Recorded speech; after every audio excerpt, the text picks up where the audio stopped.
Bueno, pues hoy vamos a ver si acabamos de una vez con el tema introductorio de la asignatura. Pero antes me parece imprescindible volver a machacaros con un tema que ya hemos tocado. Quizá con no suficiente énfasis, y ahora sí que le voy a poner énfasis. Un tema general. Espero que no os lleve mucho tiempo, pero enseguida veréis por qué voy a esto. Ciencia fundamental y técnicas aplicadas. Dos mundos, dos universos, dos multiversos. Lo que queráis. Con reglas distintas. Hola. Hola. No te preocupes, no hace falta que vayas de puntillas. Con criterios distintos, con actividades distintas y con propósitos totalmente diferentes. Es demasiado frecuente que empecemos una discusión sobre un tema, por ejemplo, de carácter de aproximaciones clínicas y acabemos hablando de si existe o no existe la mente. O, lo que más me preocupa, dado el carácter de esta asignatura, lo contrario. Empecemos hablando de si se justifica el uso del concepto teórico tal, y terminemos hablando de cómo se tratan los trastornos narcisistas. No pasa nada, no está mal. Lo que me preocupa es que a veces me da la impresión de que se pasa de una manera demasiado suave de lo uno a lo otro. Como estos niños pequeños que son bilingües y que no saben cuándo están cambiando de idioma. Sino que simplemente dependiendo de lo que hablen y con quién, pues ¡bum!, se van de uno a otro. Entonces, esto quiero que quede muy claro. No para que dejemos de hablar de una cosa o hablemos más de la otra, sino simplemente para que sepamos en cada momento dónde estamos y cuáles son las reglas del juego. Perdonadme que voy a empezar por cosas muy elementales. La ciencia fundamental está para obtener conocimiento general. ¿Nunca habéis tenido la típica conversación con compañeros de oye, ¿y tú por qué te metiste en psicología? Yo la tuve más de una vez cuando era estudiante. Y recuerdo respuestas muy variadas. Pues mira, yo es que quería hacer medicina, pero la nota no me daba, entonces pues pensé que aquí podía sacar algo de convalidación y luego pues me enganché y me quedé. En realidad quiere decir me quedé por inercia, en algunos casos. Bueno, ya que estoy por aquí, pues yo es que me gusta mucho la idea de dedicar mi vida profesional a ayudar a la gente a mejorar con sus problemas, su bienestar, su ajuste a su mundo, perfil típicamente clínico. O gente que te dice, pues, joder, no sé, tenía una resaca, tío. O gente que te dice, yo es que quería saber cómo funciona todo esto de la psicología y qué pasa en nuestras cabezas y por qué somos como somos.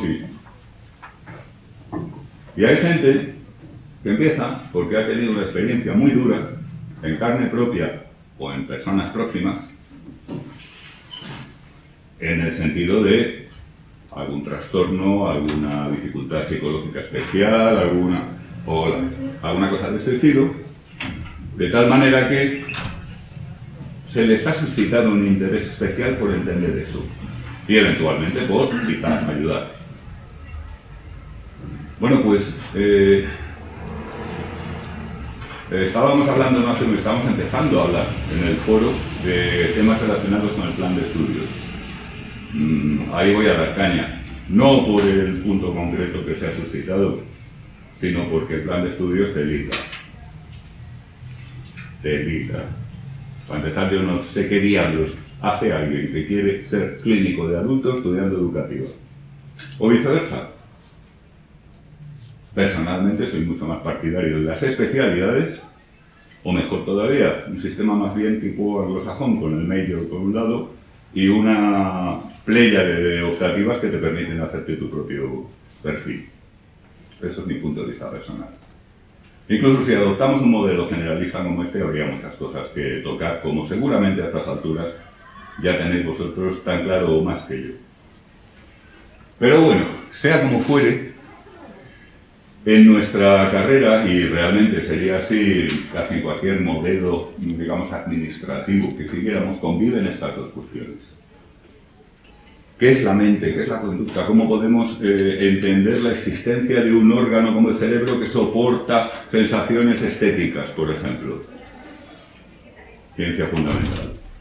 En cuanto a interés, en cuanto a objetivo.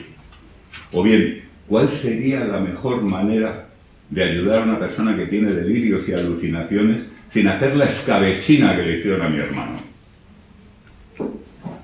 ¿Veis a lo que me refiero? Bueno, la ciencia fundamental se dedica a obtener conocimiento general sobre una parcela de la realidad. Típico, ¿cómo funciona nuestra psicología? Nuestra psicología, la de todos, la normal. La normal, entendiendo por normal nada valorativo, sino simplemente la de una persona al azar que la coges de la población humana. Y las técnicas aplicadas se dedican a resolver problemas concretos. La persona tiene un desajuste de tal y cual tipo que le impide hacer lo que quiere hacer. O bien, cómo conseguir mejorar el clima laboral en un contexto de una organización.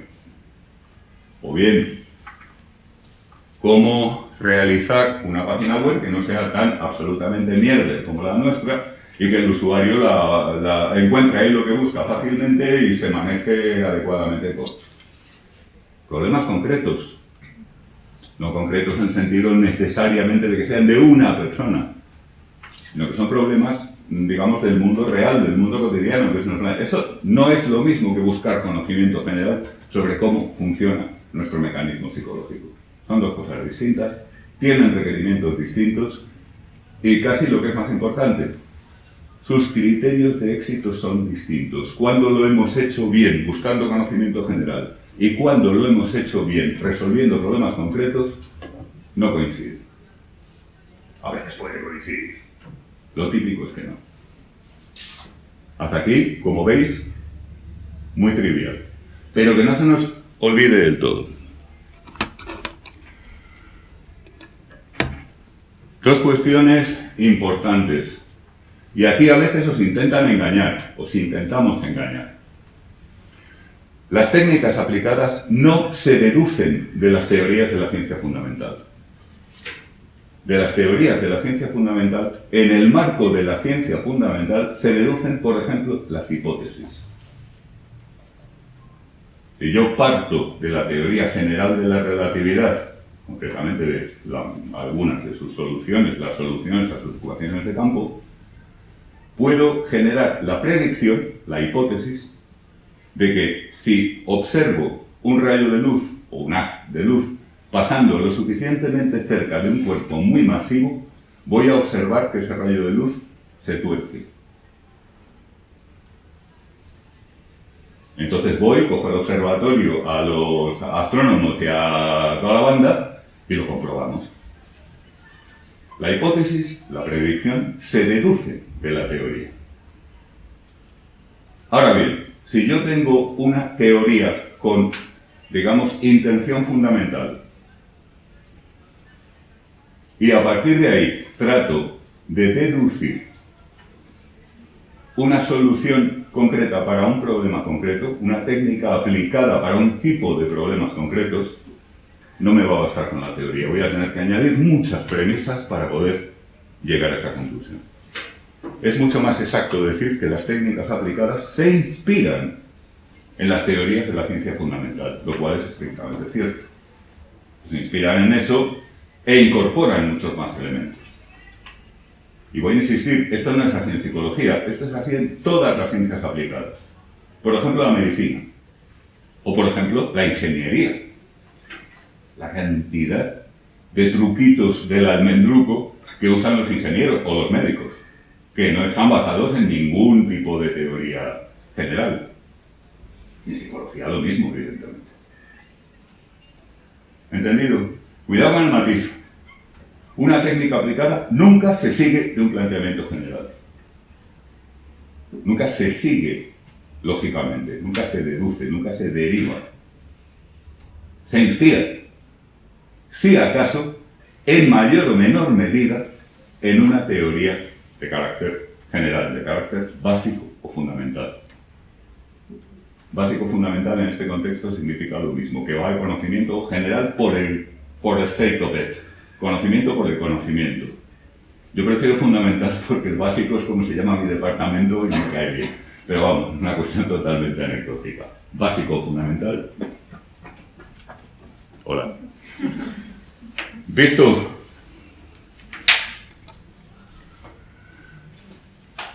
la ciencia fundamental, las teorías fundamentales, raras veces sirven directamente para resolver problemas prácticos. Hay muchas teorías de la ciencia fundamental, incluidas algunas de las mejores, que directamente, ni directa ni indirectamente, no sirve para resolver problemas prácticos. La teoría del Big Bang, una maravilla de teoría, un prodigio desde el punto de vista de la ciencia fundamental, no sirve absolutamente para nada práctico. La relatividad general sí, pero básicamente porque se inventó el GPS. Hasta que se inventaron los GPS, la teoría de la relatividad general nos decía, bueno, pues que el espacio-tiempo está torcido y que por eso parece que hay una fuerza que atrae. Pero en realidad es como si pusieras bolitas en un tablero ondulado. Siguen la geodésica y se acabó. Ah, muy bien, estupendo, fenomenal, guarda todo con los experimentos, maravilloso, entendemos mejor el mundo. Maravilloso desde el punto de vista de la... Pero el día menos pensado, te encuentras con que, anda, mira, tenemos un nuevo dispositivo técnico que si tenemos en cuenta los efectos relativistas funciona mejor. Eso es un premio que nos llevamos. Pero no es una característica necesaria de una teoría fundamental.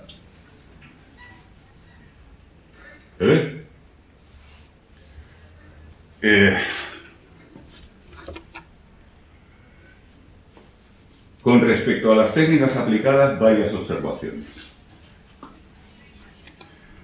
Primero, tienen una base inspiracional, esto creo que es un anglicismo, perdón, en alguna teoría básica. Se inspira en ella, como decíamos antes. No se deduce de ella.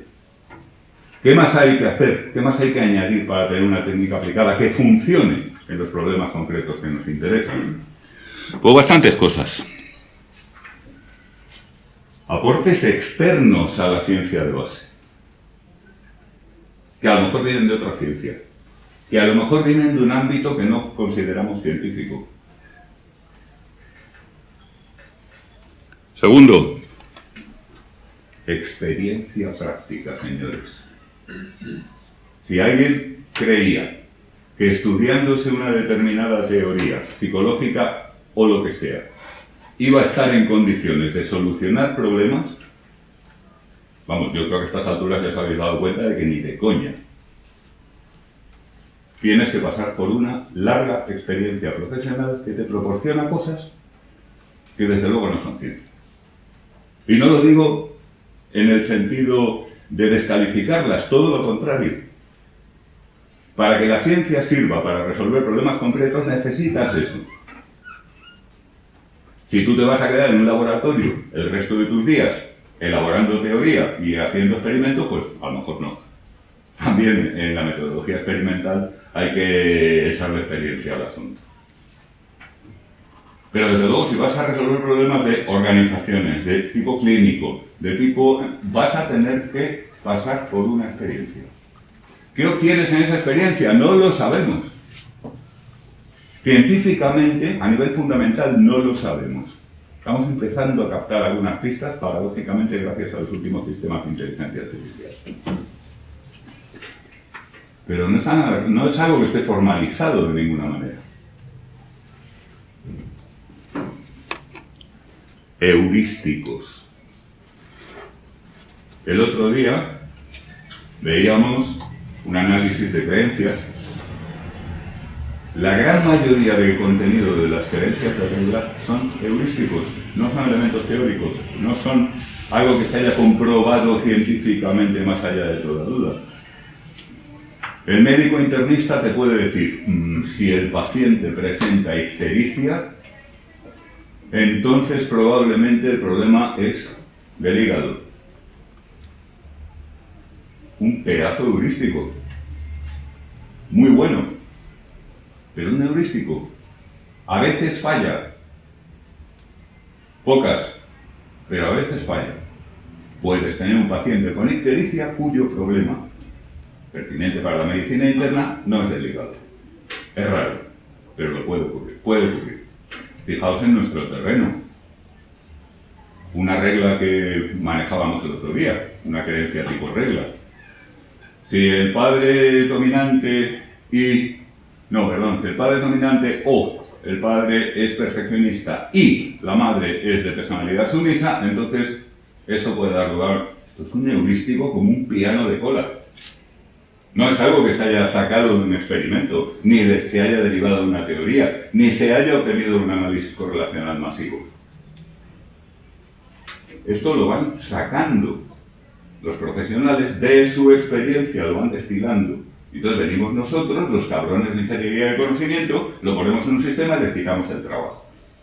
Esta última parte no va en serio. ¿Se ve?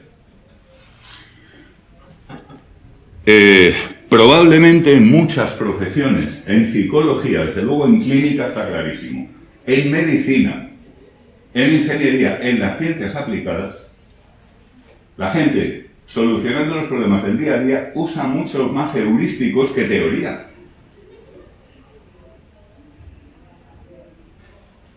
Y hay una, no voy a decir una prueba, pero hay una evidencia de la ciencia cognitiva a favor de esto.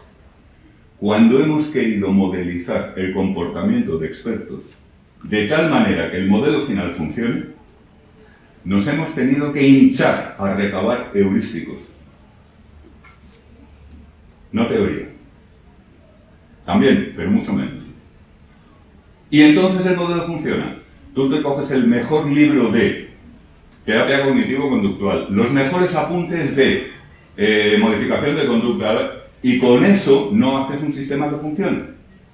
Ahora bien, te enganchas al tipo o la tipa que se dedica a eso y lo hace muy bien, y le aplicas un tercer grado, casi psicoanalítico, para tratar de sacar de ahí los heurísticos, y entonces el sistema va y funciona. Como digo, no es una prueba, pero algo indica. Sí. Pero esos heurísticos se han creado... Fuerte, por favor. Pero esos heurísticos se han creado en base a una teoría. Te sigo sin oír, perdón. Es limitación mía, que conste. Pero esos heurísticos se han creado en base a una teoría. En casa de X médico que hace X análisis. En plan, ¿eso ha podido hacer ese heurístico gracias, bueno, tiene ese heurístico gracias a la teoría? Sí, en gran medida, eso es correcto. Es decir, los heurísticos no salen de la nada y tampoco salen de la experiencia pura y sola. Los heurísticos salen, por ejemplo, si tú te coges ahora a una persona que no tiene la más remota idea de psicología, pero ni la más remota, y la tienes durante un tiempo escuchando lo que pasa en una consulta de psicología clínica, probablemente esa persona no va a extraer heurísticos. Y eso va en la línea de lo que tú dices. Es decir, tienes que tener un conocimiento previo de base que te permita aprovechar la experiencia del día a día profesional para colocarla en los sitios correspondientes. Lo malo de esto es que no hay atajo. Tienes que pasar por todo. Tienes que tener una cierta formación, digamos, si no teórica, por lo menos formal, y además tienes que tener la experiencia que te permita extraer los servicios e irte empapando de los que te aporten otros, porque hablamos, intercambiamos. Pero sí, simplemente con la experiencia uno no va a generar los heurísticos adecuados que le permitan solucionar de forma sistemáticamente buena los problemas profesionales que se encuentran. Efectivamente. ¿Alain? Es un poco así cogiendo rodaje. Fuerte, por favor. Es ir cogiendo rodaje, es automatizar un proceso de búsqueda de información o de... En gran medida sí, pero es una automatización que, insisto, no es formal. Veremos algo de automatización y alguna de estas cuestiones, pero suscita es una cuestión que merece la pena mencionar. a menudo no sabes los heurísticos que usas. Claro, y de hecho probablemente no sepa que está el médico que lleva 30 años tratando con pacientes más o menos similares, no sabe que está recurriendo a un heurístico. Pero No, él simplemente ve al tipo y dice, úlcera gástrica. Por ejemplo. A esta distancia. O sea, claro, pero esa es otro tema que también tocaremos. Muchas de nuestras inferencias nos pasan completamente desapercibidas. Curiosamente, a veces, las mejores, las que son más eficaces. Las que te permiten construir luego un modelo de creencias o un sistema que tenga una ejecución en resolución de problemas comparable con la de un especialista humano real. La más automatizada que tengas, más desapercibida va a pasar en tu En general sí, porque cuando tú tienes esto pasa incluso con las habilidades motrices. Si os fijáis, cualquier habilidad motora que aprendemos, al principio estamos muy pendientes de lo que hacemos con las manos, con los pies, sea bailar, sea tocar un instrumento, sea un deporte tipo esquí o algo por el estilo. Estás pendiente de los detalles. Cuando vas automatizando esos detalles, progresivamente te puedes centrar en otras cosas. Entonces el instrumentista ya no está pensando en qué notas hay aquí y cómo las toco. Está pensando en qué aire le quiero dar a la pieza. El deportista no está pensando en cómo hago para girar o para no sé qué, sino que está pensando en cuál es la trayectoria más eficaz que más me interesa. Y se va hacia arriba, efectivamente. Sí. A mí me cuesta mucho trazar esta línea de... O sea, entiendo que la pieza fundamental y las técnicas aplicadas tengan objetivos como tal distintos. Esa distinción me parece clara. Ahora bien, cuando estamos ahora discutiendo sobre estas cosas, me da la sensación de que intentamos trazar una línea unidireccional de ciencia a técnica, cuando claramente estamos viendo que es bidireccional. Pero no porque no sean dependientes una de la otra, sí que son dependientes. Lo que pasa es que cuando una persona traza los heurísticos, ¿qué tal? Esa es una limitación que la teoría, la física fundamental, no ha dado vueltas al respecto y que ahora estás dando... O sea, pensar que en un contexto científico los universitarios aquí van a estar viendo cada puñetero detalle de las técnicas es un poco irreal, no es viable, pero sí que tratando estos conocimientos, estos sistemas de creencias y tal, a partir de heurísticos, sí que puedes darte cuenta de limitaciones que puede tener la teoría de cara a interpretar ciertos fenómenos. ¿Me explico? Entonces, la influencia de la técnica a la ciencia me parece extremadamente importante. Y no, absolutamente, claro. O sea, no solamente la unidireccionalidad de ciencia. A ver, si he dado a entender unidireccionalidad, para nada, ¿eh? Para nada. La ciencia es una parte de la historia. La técnica y el pegarnos con problemas concretos es otra, y la interacción es bidireccional absolutamente.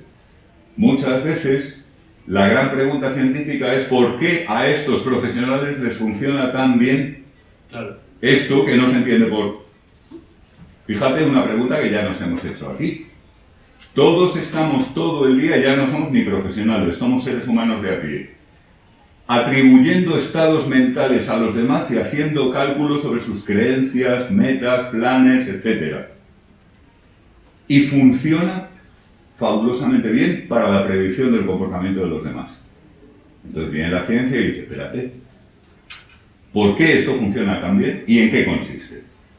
Y entonces ya lo estudiamos por the sake of knowledge, para enterarnos de cómo funciona. Pero la inspiración ha venido de un contexto absolutamente de solución de problemas en contextos ajenos a la ciencia pura, a la ciencia fundamental, a la ciencia básica. Es absolutamente bidireccional. Lo importante es distinguir las reglas en cada caso. Que luego hay terrenos en los cuales puedan estar muy mezclados, los hay. Pero que desde luego, en general, y en particular en psicología, no podemos contar con eso.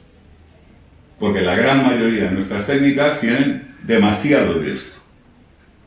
Y la gran mayoría de nuestras teorías, esto en economía ya se va al extremo más absoluto. Tienes magníficas teorías económicas que luego para llevarlas a la práctica, bueno, si lo único que tienes es la teoría, pues, socorro. De alguna manera, tienes que hacer infinidad de supuestos adicionales, incorporar un montón de experiencia práctica, heurísticos por un tubo, etcétera, etcétera, etcétera. Y las teorías, a su vez, que es lo que yo creo que tú estás enfatizando, se nutren de las cuestiones que se suscitan en cuanto a, bueno, esto que funciona tan bien, ¿por qué funciona tan bien? Por ejemplo, o esto que tendría que haber funcionado, ¿por qué no ha funcionado en la práctica? Por supuesto. ¿Algo más hasta aquí? Que tengan que ir vinculadas. Es que, por ejemplo, en psicología hay mucha técnica aplicada que no se basa en la ciencia. ¿Qué? ¿Cómo? En psicología hay técnicas, en psicología, vamos a llamarlo psicología porque no se basa en la ciencia Sí, fundamental. sí, en psicología, venga. Son técnicas que se basan en la nada. Y luego, por ejemplo, también en otros campos se ven que entre gente que estudia ciencia fundamental y gente que aplica ese conocimiento, como que se menosprecian los unos a los otros. He visto matemáticos llamar a los físicos matemáticas aplicadas. Sí, pero eso ya ahí entramos en lo que llaman a veces los teóricos de la ciencia la historia externa. Es decir, y eso también lo hemos discutido en el foro, la ciencia como construcción, digamos, ideal, es una cosa. Su realización por seres humanos, que somos todos unos hijos de puta por naturaleza, vete a saber. Vete a saber. Entonces ahí entran los piques, los celos, la competición por los recursos. El nombre de inteligencia artificial fue un gran acierto por este motivo. Y cosas, pues la ideología, los sistemas morales.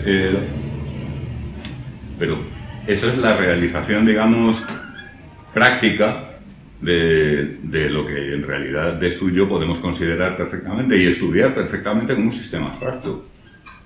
Igual que tú puedes estudiarte una partitura al margen de cualquier posible interpretación. Entonces estudias la armonía, no sé qué, pero luego viene un fulano, se pone a tocarla y te dan ganas de pegarle un tiro en la cabeza, por ejemplo, o todo lo contrario. ¿Vale? ¿Más cosas? ¿Dato claro hasta aquí? Insisto en que soy perfectamente consciente de que esto no es ninguna novedad. Pero también soy consciente, a la luz de mi experiencia del día a día, de que conviene recordarlo, al menos en alguna ocasión. Sentido común, señores. Sin sentido común estamos acabados. Claro, se aplica lo que le comentaba antes, lo que comentábamos con la compañera de ahí al fondo. Por mucho sentido común que tenga el señor Paco o la señora Manuela, si no tiene ciertos conocimientos, ese sentido común no le va a servir, por ejemplo, para tratar o para ayudar a una persona que tiene un determinado tipo de problema psicológico. Ahora bien, por mucho que tú te sepas los apuntes de y el libro de, sin sentido común, tampoco. ¿Listo?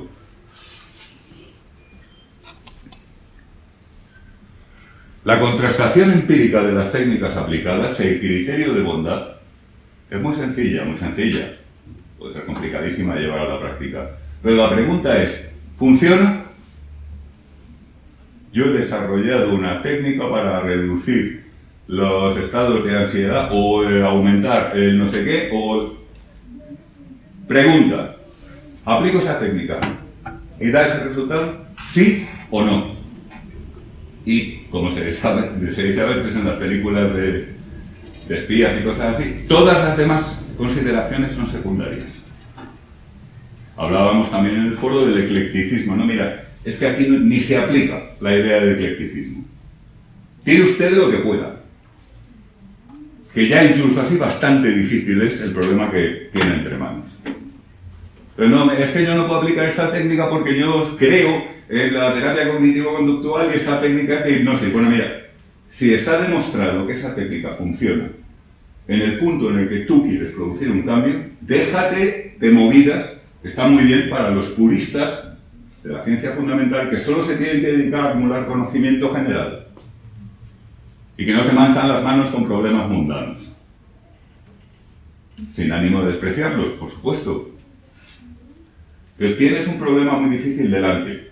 Déjate de chorradas. Si funciona, para adelante. ¿Cómo sabes que funciona? Ahora sí, metodología. Rigurosos estudios clínicos, con todos los controles habidos por haber, dobles ciegos, muestras suficientemente representativas, etcétera, etcétera, etcétera, como se lleva haciendo en las ciencias de la salud desde hace demasiado poco tiempo, pero ya cierto tiempo. ¿Listo? Sí. Se supone que si Momento que voy con la nave alienígena. Se supone que si sabes cómo funciona una técnica, puedes controlarla mejor en la práctica, ¿no? Se supone. O deberías. Sí, debería. Y en la práctica a por veces no es eso, así. El afán de encontrar, el afán de encontrar el por qué funciona, ¿no? Sí, pero es que eso nos lleva a la cuestión anterior, la bidireccionalidad de la relación entre la ciencia y la técnica. Yo compruebo que tengo un montón de gente con trastorno de personalidad narcisista y que si les doy una determinada combinación de zumo de papaya y vodka, mejoran sustantivamente. Bueno, con eso mejora cualquiera o se muere. Entonces mi siguiente pregunta es, pero, diablos, ¿por qué funciona esto? Y ahí me pongo a investigar. Me voy al laboratorio y a lo mejor consigo encontrar. ¿Entiendes lo que quiero decir? Pero si funciona el zumo de papaya con vodka y lo compruebo de forma metodológicamente aceptable, pues funciona, tía. ¿Que por qué funciona? No lo sé. Dímelo tú, que eres un científico de bata blanca. Yo soy un pobre mecánico de mentes que está metido en un despacho metiéndome en sesión con gente que me viene con unas movidas que no veas. Llévatelo al laboratorio y cuando sepas algo, por favor, me lo cuentas porque me interesa muchísimo. Pero una gran cantidad de las cosas que funcionan no sabemos por qué funcionan. Lo cual no quita para que nos inventemos historietas para darle cobertura a por qué funciona, que nos las inventamos a saco, en todos los enfoques aplicados. Los clínicos ya es de traca. ¿Vale? ¿Alguna cuestión más?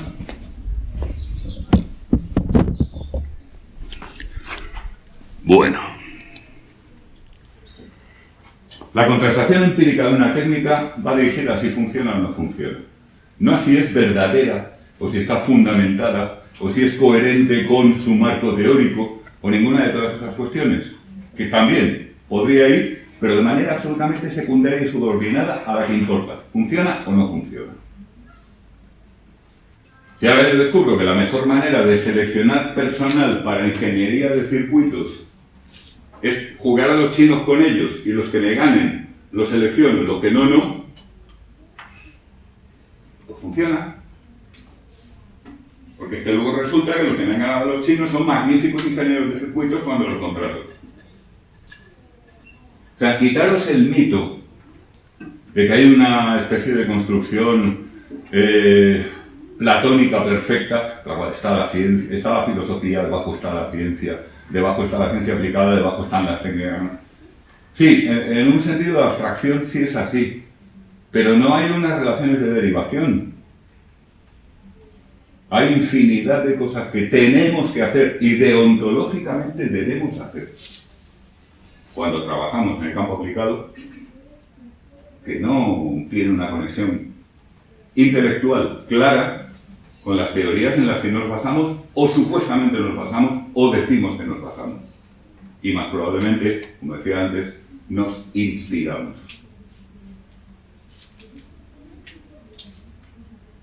¿Ok?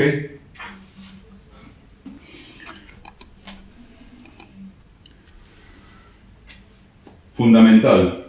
Esto, por favor, grabadlo a fuego los que no lo tengáis ya. Un resultado empírico de una técnica aplicada dice poco, a veces nada, sobre la validez de la teoría en que se inspira. Como decíamos cuando yo era estudiante, a los profesores más volátiles y anticientíficos, que estaban siempre con la murga de la clínica nos demuestra todos los días, nosotros contestábamos entre dientes, la clínica no demuestra una mierda.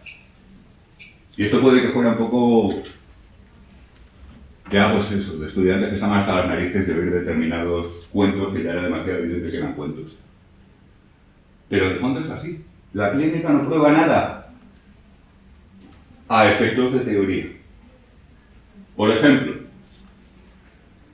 yo puedo tener un enfoque teórico, ahora vemos algunos ejemplos concretos, que es una perfecta majarada, en el que me he inspirado para usar una técnica que consiste en dactilocontacto. Es decir, yo cojo al paciente que tiene un problema del tipo que sea, de tipo de estado de ánimo, de tipo de ansiedad, y le doy toquecitos con los dedos en puntos concretos que me especifica el manual.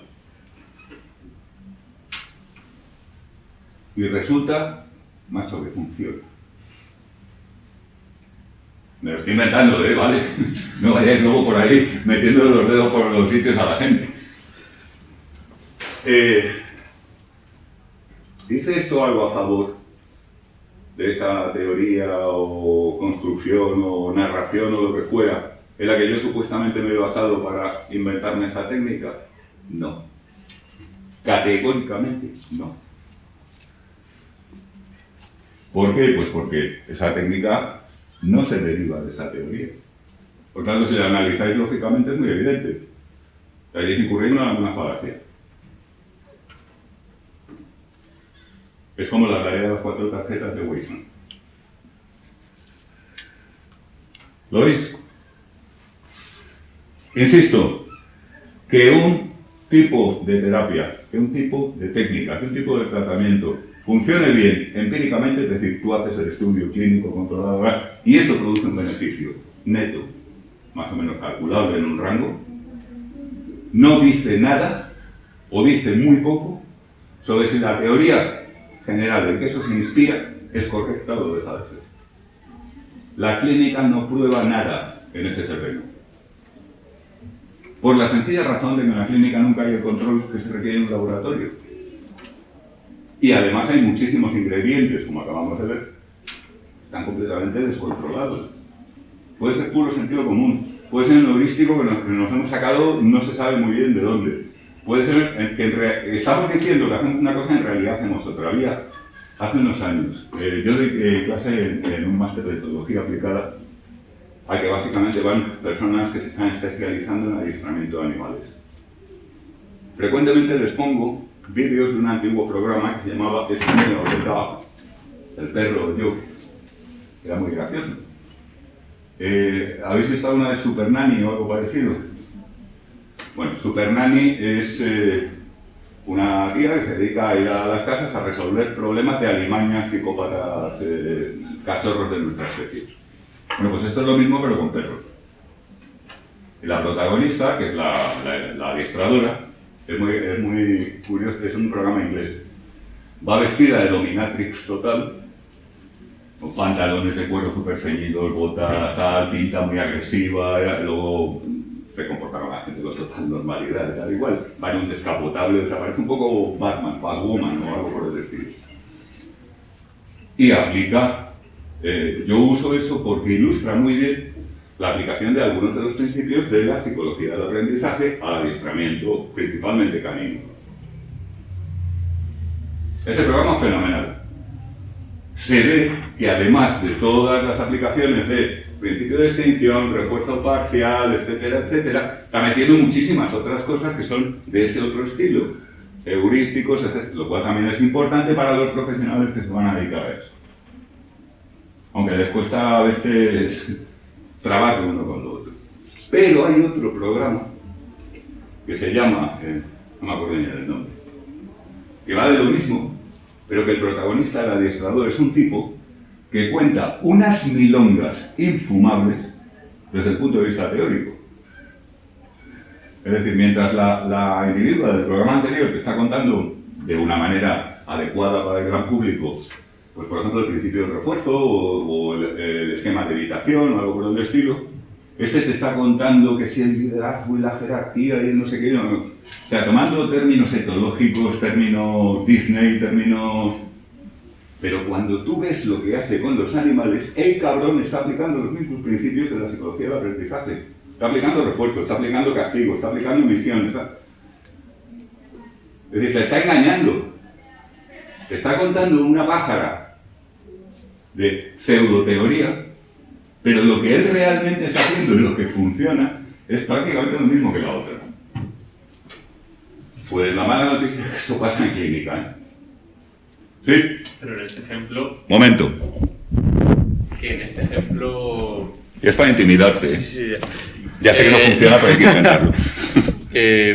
El segundo caso, las técnicas que está utilizando en ningún caso se están inspirando de lo que está diciendo. Y para nada. Claro, entonces, claro que no dice nada de la teoría en la que se inspira, porque Hombre, esto ya, no pero está es que inspirando ahora en ya no ello. estoy hablando exactamente de esto. Pero fíjate que el tío podía decir, puesto que esto funciona, mi teoría es correcta. Pero el vínculo entre ellas es ninguno. Eso lo Entonces, sabemos, claro, tú, y, o sea, eso lo sabemos tú entiendo- y yo, pero claro, explícaselo claro. a los espectadores. Pero yo entiendo que en cuanto a ciencia fundamental es conocimiento general, una sola aplicación barra conocimiento clínico te va a decir poco, no te lo va a explicar en su totalidad. Pero no sé si lo hemos mencionado ya y se me ha pasado, pero el criterio que me parece más lógico a mí para la ciencia fundamental en cuanto a función, o sea, no es funciona, es predice bien. Si en este caso la técnica inspirada en mayor o menor medida utiliza principios que están incluidos en la ciencia fundamental y después esos predicen bien los resultados, pues bueno, te falta mucho por saber, por supuesto. Te dice poco, pero algo te dice. No es que no tenga nada que ver. No es que no tenga nada que ver. Lo que estoy afirmando es que no es concluyente. No, claro, eso por supuesto. Pero ni se acerca a ser concluyente.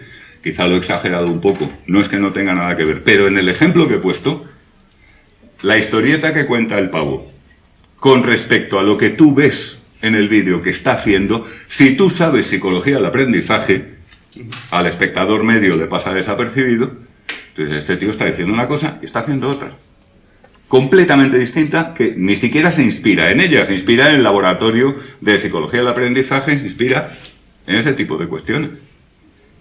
Pero ¿Entiendes? por eso veo importante trazar ahí sí algún tipo de línea entre las técnicas y la ciencia fundamental, porque si no, no tienes ningún mecanismo con el que comparar técnicas utilizadas y la ciencia.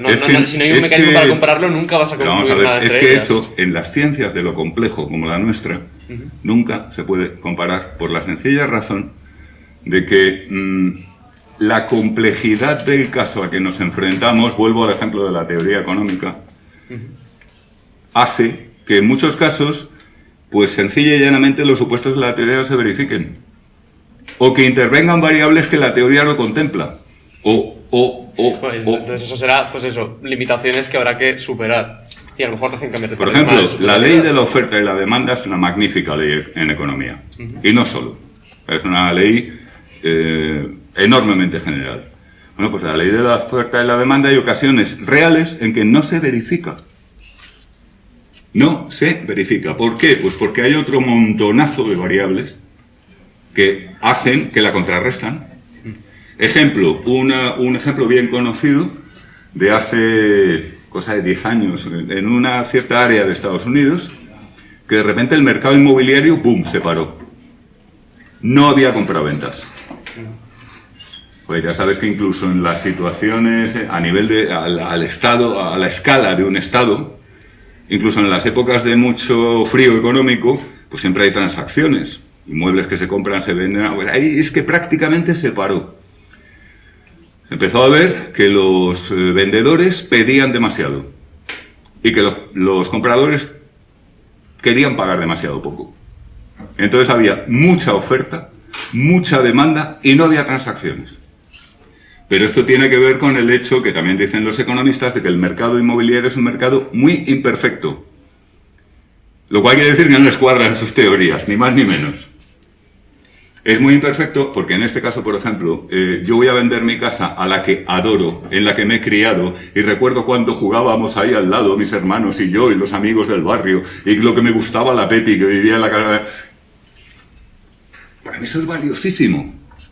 Pero ese es un valor subjetivo con el cual el mercado no opera. O sea, el comprador viene y dice, esto necesita reforma, tampoco muy grande, tiene ruido, ofrezco tanto, pido tanto. No hay transacción. ¿Estamos falsando la ley de la oferta y la demanda? No. Estamos creando una situación en la cual la ley de la oferta y la demanda opera, pero opera junto con otro montonazo de factores que la contrarrestan. Que es lo mismo que nos pasa a nosotros. De repente tú esperabas que una conducta fuera creciendo y no crece. ¿Y qué he hecho mal? Pues a lo mejor nada. Pero es que esto es muy complicado. Es el mundo real. Y la ciencia no se ocupa, en cierto sentido, del mundo real, con todas sus pejigueras, quiero decir. Sí. Pero también en cuanto bueno, lo que estamos hablando de la validez de la teoría y la técnica aplicada, tú siempre puedes coger una técnica y explicarla de diferentes teorías. Tú puedes coger una teoría que han hecho, por ejemplo, los psicoanalistas y luego darle otra aplicación que sea cognitivo-conductual, por ejemplo. Entonces, lo único que sabes es que el proceso sobre el que está actuando actúa de verdad y tú le puedes dar la explicación que tú quieras. Entonces, una técnica, ¿hasta qué punto pertenece realmente a una teoría o a sobre lo que actúa? Yo diría que una técnica no pertenece ni a una teoría y, si me apuras, ni siquiera a su campo de aplicación concreto, porque de repente resulta que es aplicable a otros campos. Pasa mucho. En psicología y en otras disciplinas. Pero lo primero que dices, pues no sé yo, ¿eh? Porque en realidad, fíjate, la ciencia fundamental va a obtener conocimiento general. El conocimiento general, por definición, es una idealización y hace abstracción de muchos detalles. Los problemas concretos son de detalles. Y ahora nos estamos encontrando todos los días con que nos están diciendo que no se sabe para dónde va a ir la lava. Pero vamos a ver. Tenemos geólogos, vulcanólogos, doctores en geología, en vulcanología, ¿y no nos van a saber decir para dónde va la lava? No me jodas. Pero es que resulta que para dónde va la lava, en un caso dado, con unas condiciones orogénicas determinadas, con toda la inmensidad de variables que intervienen ahí, pues es un problema de una complejidad monstruosa. Y la teoría puede ser perfectamente correcta, pero para ese caso concreto no te da la respuesta. En cambio, a lo mejor te puedes encontrar con que hay un pastor en un pueblo que te predice el tiempo en su comarca que lo clava. Mejor que los modelos meteorológicos. En su comarca. Que se la sabe de pe a pa y tiene en cuenta todo y tiene sus heurísticos y tiene su experiencia y tiene toda esa acumulación. ¿Es mejor meteorólogo que los meteorólogos? No. Porque una meteoróloga madrileña que está trabajando en Madrid, la mandas a trabajar a Singapur, que es un tiempo atmosférico y un clima completamente distinto, y sigue siendo una buena meteoróloga. Mientras que a este individuo lo mandas al pueblo de al lado, no digamos Singapur, se acabó, ya no vale. Ese es el desequilibrio que tenemos. ¿Alguna pregunta más al hilo de esto? Bueno. Tengo la tranquilidad de que lo que os voy a contar a continuación os lo he colgado ya en una lectura. Así que hasta donde lleguemos, llegamos. Este aspecto me importa mucho que quede claro en el sentido de que nos pongamos de acuerdo no en lo que opinamos, que no hace falta, sino en los términos en que hablamos de estas cosas. Que luego alguien diga, pues no estoy de acuerdo, yo creo que mi teoría, las técnicas que lleva colgando, se debería, muy bien, muy bien. Perfecto, tú opina lo que quieras. Pero por favor, que queden claros los términos. Porque así las discrepancias son más fecundas.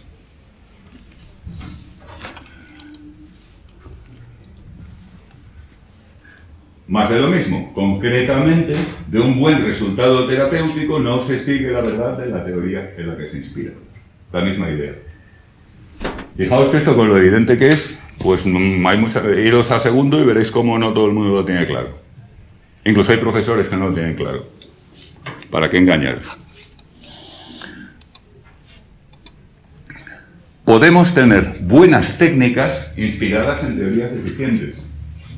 Porque lo que hace buena la técnica son sus resultados, medidos con la metodología apropiada para asegurarnos de cuál es el efecto diferencial de esa técnica.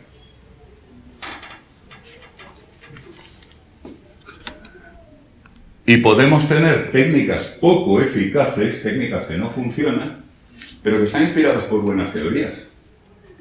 Joder, la teoría es correcta desde el punto de vista general, tiene una verificación experimentada como teoría fabulosa, pero cuando la quiero aplicar a esto, pues no funciona. La técnica que se me ha ocurrido, que he sacado a partir de esa teoría, o que se ha inspirado en esa teoría, está en paz. Vamos a ver ejemplos.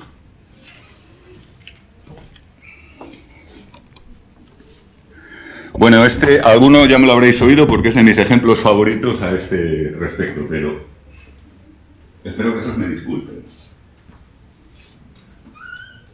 Las hierbas, las distintas hierbas, árboles, matorrales, tienen espíritus. Y cada uno de esos espíritus tiene un talante. De tal manera que hay una hierba que tiene un talante afable. Hay otra que es agresiva. Hay otra que es variable. Hay otra que no soporta que te metas con ella o que abuses de ella. Esa es mi teoría. Yo soy un brujo de una aldea de hace 30.000 años, en el centro de Europa, rollo Austria, por ejemplo. Pues esa es mi teoría de cómo funcionan las hierbas. Y entonces empiezo a administrar hierbas a las personas que me consultan, porque para eso soy el brujo, pues tratando de casar el talante de la hierba con la dolencia de la persona. Y en el curso de los años empieza a funcionar bien. Porque yo me he dado cuenta de que tal hierba que tiene un talante pacífico mitiga tal cosa. Y esta otra hierba que tiene un talante ardiente produce mayor activación en personas que están aplanadas. Y así sucesivamente. Y el brujo va registrando en su memoria, todavía no hay escritura, muy cuidadosamente los efectos de las distintas hierbas y los talantes que, por supuesto, van modificando. Yo pensaba que esta hierba era apacible, pero de repente fíjate el efecto que ha hecho, lo va cambiando. Y llega un momento en que ese brujo es un máquina. Es un máquina antiguo. Viene gente de otras aldeas a que les vea a él porque se ha corrido la voz y oye, que el brujo de esta tribu que es un crack y no sé qué y tal y cual. Y efectivamente sus resultados son muy buenos. Son estupendos. Vienen chicos y chicas que quieren ser brujos de mayores a aprender con él. Y él, muy condescendientemente, les va diciendo los talantes de las hierbas, cuándo hay que aplicarlas, porque no sé qué, tal y cual. Y se van para sus tribus muy contentos. Y en general, la atención a la salud en la comarca mejora. Muy especialmente por parte del brujo original, que es el máquina, el puto amo del asunto. ¿Lo veis? Bien, su teoría es que las distintas especies de hierbas tienen espíritus. Y que esos espíritus tienen uno u otro talante. Sus técnicas prácticas son una puta maravilla. La teoría es una mierda, evidentemente. Una gilipollez. Espíritu las plantas. Y unas son más majas y otras son más cabrones. ¿Qué me estás contando, tío? Pero el brujo podría decir, oye, mira mis resultados, mira cómo mejora la gente a la que trato. ¿Me vas a decir tú ahora que no es verdad? ¿Que las plantas tienen espíritu y que cada espíritu tiene un talante? Está siendo anticientífico, en términos actuales. ¿Lo veis? Fijaos lo que tenemos aquí. Buenas técnicas inspiradas en teorías deficientes. El caso del brujo es un poco hiperbólico. Pero esto lo tenemos por aquí, ¿eh? Esto lo tenemos por aquí. Gente que hace cosas que funcionan para resolver el problema concreto, basadas en unos delirios absolutamente, vamos, no sin llegar al extremo de los espíritus y los talantes, pero... ¿Lo veis?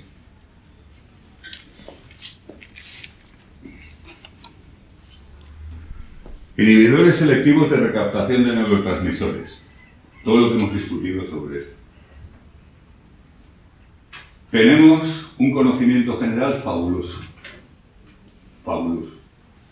Sabemos cómo funcionan los neurotransmisores, los mecanismos de liberación, sus estructuras químicas al detalle, los mecanismos de recaptación, de difusión, de fijación en receptores, vamos, el conocimiento general es una maravilla. Y entonces metemos, por ejemplo, estoy simplificando mucho la historia, lo vais a identificar porque conocéis bien esta historia. Metemos un elemento de sentido común o un heurístico. Coño, hay un neurotransmisor, la serotonina, que está relacionado con la calma. La calma tirando a bienestar. Hay otro que es la dopamina, que claramente está relacionado con estados de euforia. No euforia en el sentido de beber, sino en el sentido literal, euforia. Contrario de disforia.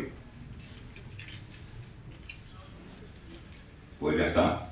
Tengo que, para conseguir que este tío deje de estar hecho polvo, lo que voy a hacer es darle, como si dijéramos, más sobre revolucionar las vías que llevan serotonina. Serotonina, para empezar. Vamos a centrarnos en la fluoxetina.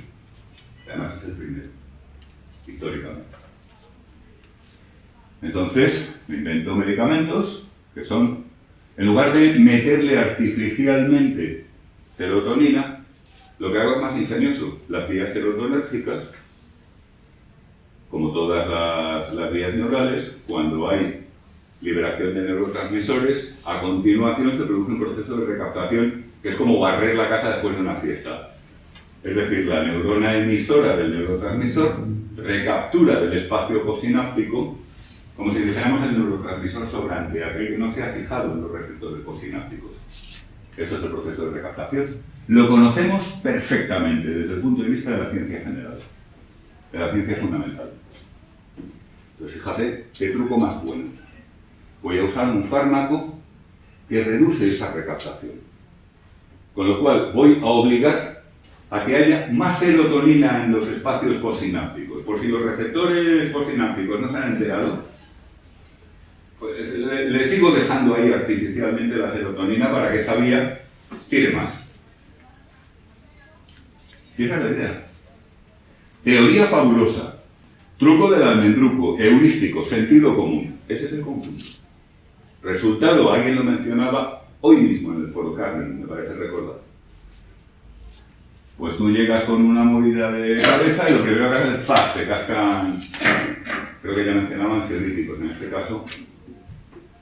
Tú parece que estás depre, toma, proza. Y ya está.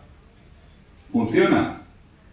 Pues nos vamos a las pruebas empíricas y entonces empiezan a pasar cosas que ya conocemos hace décadas sin que se haya alterado la conducta de los psiquiatras que lo recetan. Lo siguen recetando. Y una de las cosas que pasa es muy curiosa. Este tipo de tratamiento produce mejoras significativas en algunos pacientes. No produce efectos en otros y produce ligeros empeoramientos en unos terceros. Y ahora me lo explique, por favor. ¿Qué rayos está pasando ahí? Ah, y hay un resultado que también ha aparecido en varios estudios.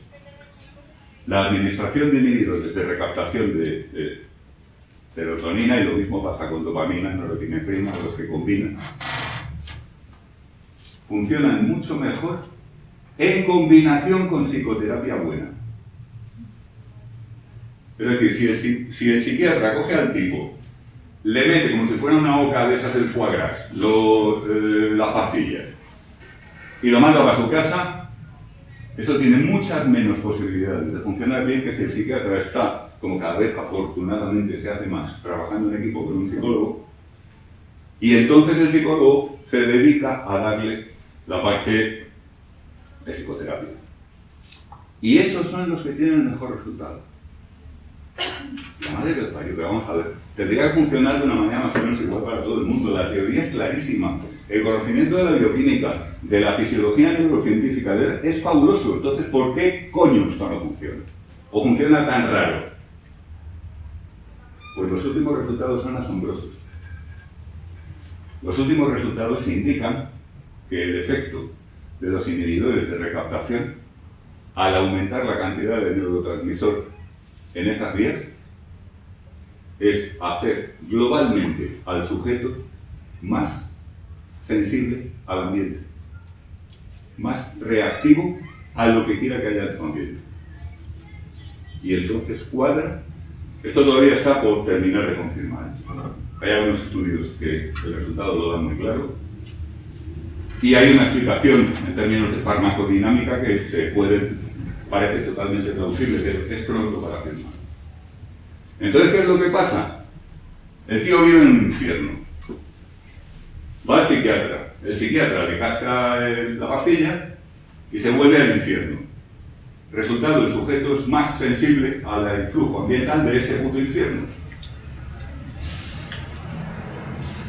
El individuo va al psiquiatra, el psiquiatra le casca la pastilla y a continuación va a psicoterapia. Resultado, el individuo se vuelve más sensible a los efectos beneficiosos de la psicoterapia. Y entonces mejora mucho más. Ya digo esto de momento, son resultados, el último artículo que he leído sobre esto es de este mismo año, a propósito de la farmacodinámica precisamente. Es decir, del mecanismo de acción, fundamentalmente. ¿Lo veis? Entonces aquí tenemos un caso inverso. Tenemos una teoría magnífica. Desde el punto de vista de la ciencia fundamental, nuestro conocimiento de la fisiología neural es excelente a estas alturas, a ese nivel celular, histológico, bioquímico. Pero la aplicación no sale. Diga usted. Yo tengo una duda. ¿No se vuelve también más, en el segundo caso, no se vuelve también más sensible, aparte de a los beneficios de la terapia, al infierno en sí? O sea, o solo a los beneficios positivos. ¿Cómo? A ver. No sé si tiene sentido. Tranqui. Vale. Es viernes, no tenemos prisa. Cuando acabemos nos vamos de cervezas o de lo que se vaya cada uno. Vale, a ver. O sea, se vuelve más sensible a los beneficios de la terapia. Pero no se vuelve también más sensible a ese infierno del que has dicho antes. Claro. O sea, las dos cosas. Esos son los que empeoran. Aunque vayan a terapia. Claro, no, sí, si van a una mala terapia o además de estar en una terapia están en un infierno, pues habrá que ver qué pesa más en cada caso. Pero el resultado que parece de momento prometedor, porque no se puede decir más en un tema tan complejo, de momento prometedor, es que cuadra con la observación que ya llevaba mucho tiempo circulando de que, oye, a algunos les va muy bien, a algunos les va mal, y a los que les va mejor es a los que además tienen una buena terapia psicológica. Eso es todo lo que creo, hasta donde yo sé, no es mi especialidad, lo sigo por interés, pero nada más. A lo mejor hay varios papers posteriores que matizan o que incluso modifican esto, pero a fecha de hace 3 o 4 meses eso es lo que había. Bueno, pues ahora la pregunta del millón es, ¿van a cambiar los psiquiatras sus hábitos de atizarle pastillas a la gente según llegue, darle una patada en el culo y mandarla a su casa? Apuesten ustedes. ¿Listo?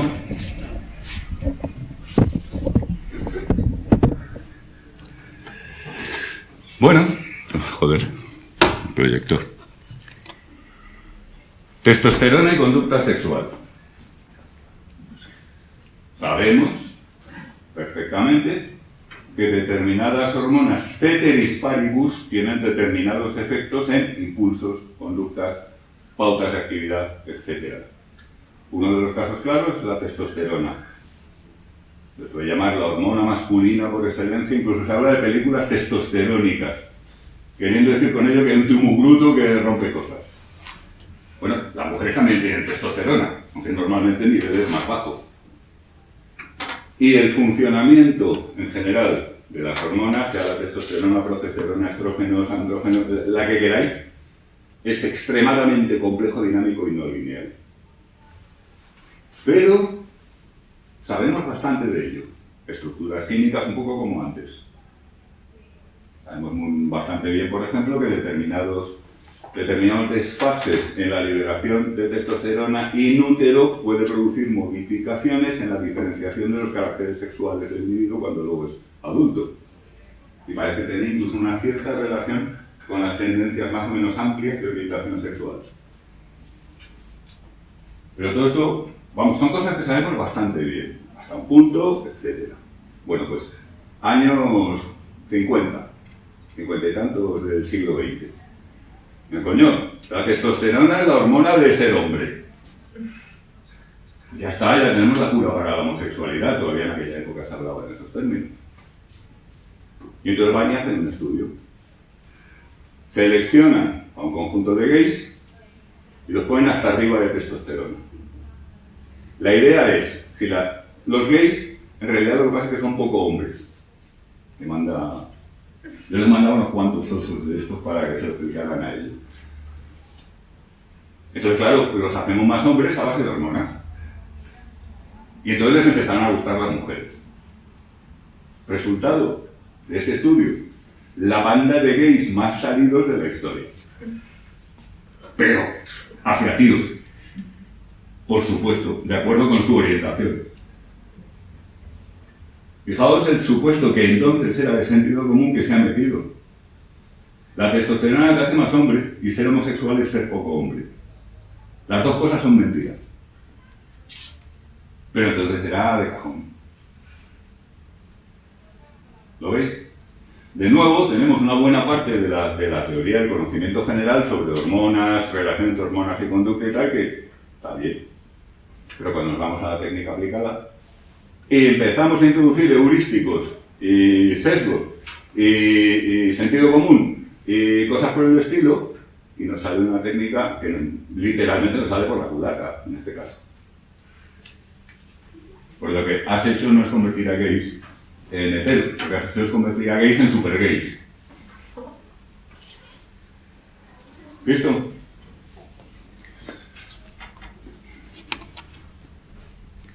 Terapia dialéctico-conductual, ¿la habéis estudiado? Pues es una pena porque funciona que no veas. La terapia dialéctico-conductual es una variante de la terapia cognitivo-conductual, es decir, se encuadra en las de tercera generación,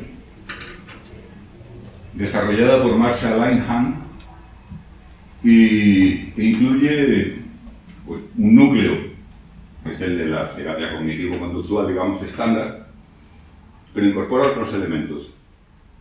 Y algunos de estos elementos son, por ejemplo, Linehan dedica bastante espacio en sus escritos a explicar cómo aprovechar las creencias religiosas del paciente si las tiene. Y eso ya algunos empiezan a torcer el gesto. Pero es que peor todavía, incorpora elementos psicodinámicos. Entonces ya pues tienes a unos cuantos ortodoxos que están arrojando cenizas sobre su cabeza, rasgándose las vestiduras y quemando a gente por ahí. Es un tema que tenemos pendiente en el foro. Entonces, ¿qué pasa? Pues que se van con la terapia dialéctico-conductual a hacer los estudios empíricos con doble ciego, con controles, con todas las bendiciones metodológicas, y resulta que hay varios trastornos descritos en el DSM para los cuales la terapia dialéctico-conductual funciona un poco mejor, pero significativamente mejor que la terapia cognitivo-conductual estándar.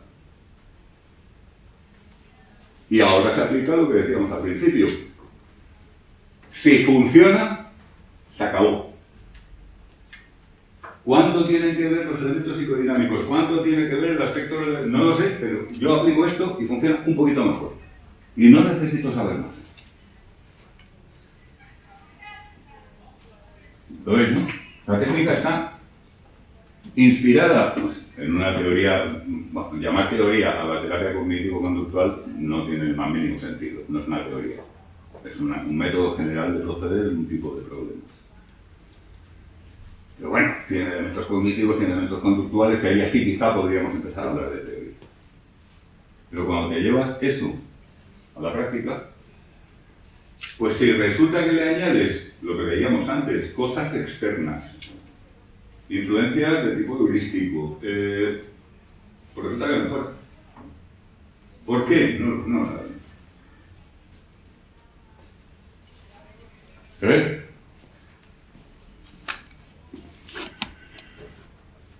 Conductismo versus técnicas conductuales. Los autores de libros conductistas, los profesores conductistas, no te cuentan una técnica suelta sin largarte la prédica de la buena nueva conductista. Que de buena tiene poco y de nueva no digamos. se nota mucho en las asignaturas de tipo aplicado. Es decir, ¿por qué no cuentas las técnicas y ya está? Yo he observado en algunas materias en las cuales pues los estudiantes dicen, no, sí, la asignatura está bien, pero yo sigo sin saber cómo aplicar esta técnica. Lógico. Primero, te han estado predicando demasiado tiempo.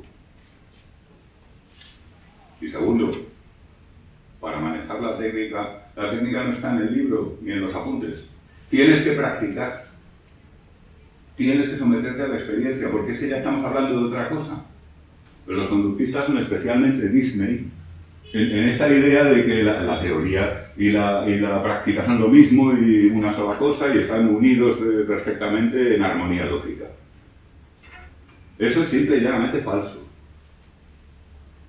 Cuando tú aplicas cualquier técnica conductual, estás haciendo infinidad de aplicaciones de sentido común, de tu experiencia, de cosas que vienen de otro lado.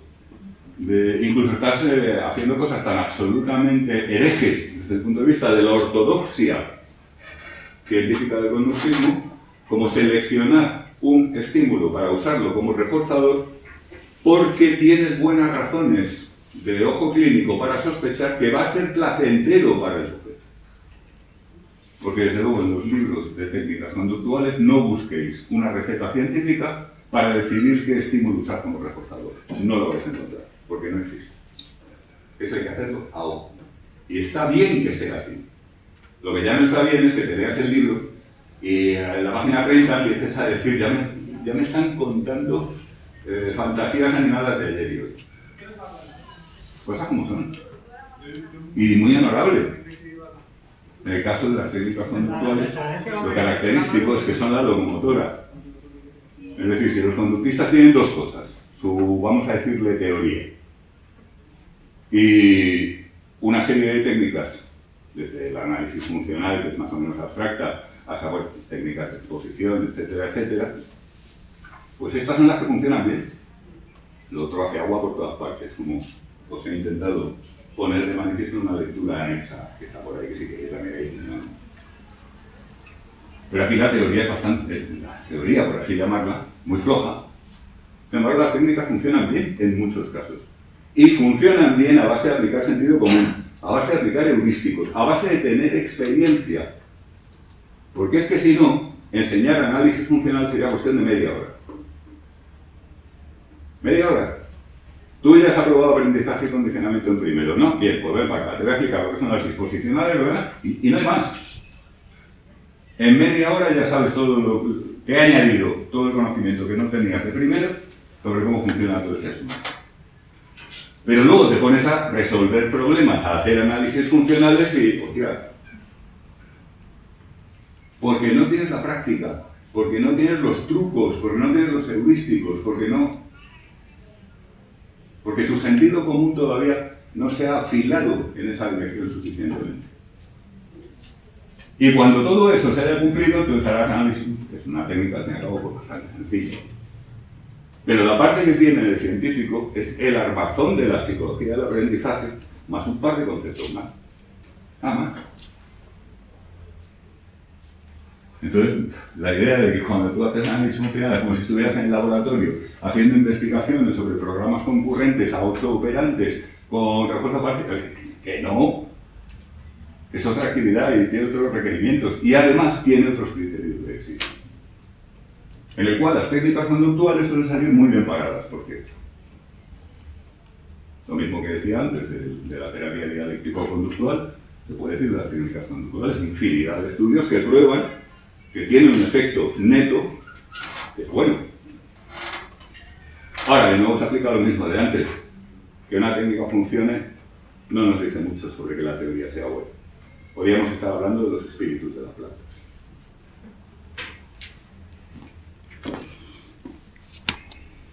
Los diagramas de Feynman son unos diagramas que inventó Feynman. De los que tengáis de la física, quizás son un poco chino, entonces voy a abreviar. Un diagrama de Feynman es una manera ingeniosísima de poner de manifiesto el curso de una partícula que está en rumbo de colisión. Una partícula subatómica, una partícula elemental de la física. Son unos diagramas que tienen una pinta muy particular, varían una serie de parámetros y constituyen una base excelente para el cálculo de qué es lo que va a pasar ahí. Bueno, pues un diagrama de Feynman. Si aquí, por ejemplo, tenemos una explosión, hay un coche de repente hace ¡boom! Pues no hay manera de aplicarlo. Es más, si tú le pegas una bofetada al del lado, no lo hagáis, por favor, seamos civilizados. Tampoco te dice nada. No tiene nada que ver con el mundo. No tiene nada que ver con el mundo cotidiano tal y como nosotros lo experimentamos. Ahora bien, es una de las mejores, una vez que se aplica la renormalización, en fin, una de las mejores maneras que tenemos para entender aisladamente un proceso de colisión o recombinación de partículas. Ahora, en la vida práctica, ¿para qué sirve? Para nada. Feynman es uno de los más grandes físicos de la historia, by the way. Este se considera uno de sus numerosos. Por cierto, a pesar de ser físico y de ser de los más grandes de la historia, es muy divertido como autor. Tiene algunos libros más o menos divulgativos que te ríes a ratos. Es un poco puncarrán en algunos aspectos, muy iconoclasta con los hábitos de la academia y tal y cual, entonces resulta divertido. Pues os tropezáis con algún libro suyo. Si es de física de partículas, pues at your own risk. ¿Visto? ¿Veis un poco el panorama? Esto es lo que nos cabe esperar encontrar. Chicos, no sé si habéis tenido vosotros, cuando yo era estudiante era muy común, el mito de que llegará un momento en la carrera en que todo hará crack y lo entenderé todo de golpe, o bien me encontraré con una asignatura que me dará todas las respuestas que a mí me convencen, o... No, ¿verdad? Pues nosotros, fíjate, algunos no lo creíamos. Yo no, ya entonces la asignatura me interesaba bastante pronto y dije adiós. Pero mucha gente, cada año, el año que viene tenemos tal materia, o... Pues si no os habéis dado cuenta ya habéis llegado a la frontera. No hay nada más allá. Hombre, hay mucho terreno desconocido más allá. Pero ya estáis en primera línea. Y mucho mejor preparados que los anteriores, por cierto. Entonces, en primera línea pasa una cosa. Dos cosas. Primero, entre nosotros, los que estamos en primera línea, reconocemos que no tenemos ni puta idea.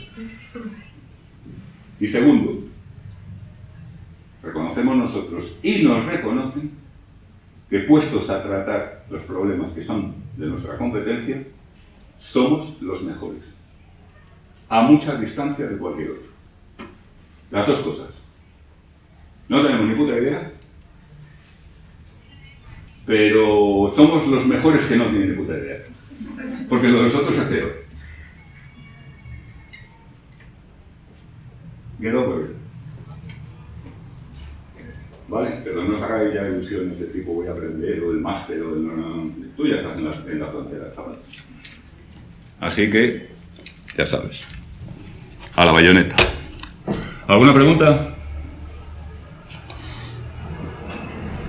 Por supuesto, una teoría científica fundamental y una técnica aplicada no se valoran con los mismos criterios, por favor. Esto es repetir. La teoría es buena si es general, si es coherente, si está bien formulada, si sus conceptos están bien justificados, sí. La técnica es buena si funciona. Si es barata, mejor todavía. Esta es una de las cosas que creo que lo comentaba él, en diferencia al psicoanálisis de la terapia cognitivo-conductual. La cognitivo-conductual sale más barata pero dura menos. De hecho, cuando empezaban este tipo de terapia se llamaba psicoterapia breve. No exactamente pero claro, es que veníamos de un tiempo en que una terapia psicológica significaba sentarte con un fulano barbudo durante años y años y años, una vez a la semana, pagando una pasta. Y fundamentalmente hablando tú de las movidas que tenías dentro y bueno, en fin. ¿Visto? Pues en el ratito que nos queda vamos a recuperar un poco el temario. ideas centrales de la ciencia cognitiva. Llevamos para días o 3 hablando de ciencia cognitiva y alguien estará echando de menos una definición. Yo no voy a dar una definición, voy a dar una acotación. Creo que ya os lo he dicho. Las definiciones, frasecita que parafrasea una idea asociada a un término, demasiadas veces confunde, más que aclara. Pero descriptivamente, como acotación, la ciencia cognitiva es el estudio multidisciplinar de los sistemas de información de alta complejidad. Seguirá vemos qué queremos decir con todo ello. ¿Vale?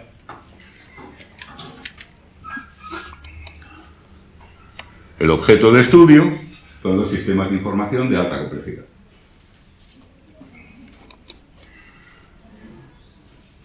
El principio central de la ciencia cognitiva es la teoría computacional de la mente, en la que enseguida entramos en cuanto a su contenido.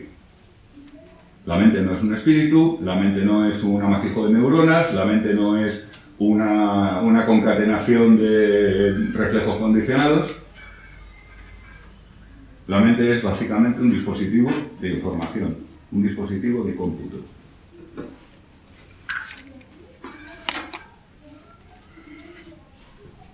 Vamos a hacer algunas observaciones sobre los niveles de análisis que podemos necesitar o utilizar en sistemas de información en particular, que la idea de niveles de análisis ya sabéis que es muy general, lo vamos a particularizar para el caso de los sistemas de información, que son nuestro objeto de trabajo, y finalmente el principio de realizabilidad múltiple, formulado por Hilary Putnam, filósofo, matemático y científico cognitivo en los años 50, y que básicamente lo que viene a decir es no puedes hacer reduccionismo, como veremos.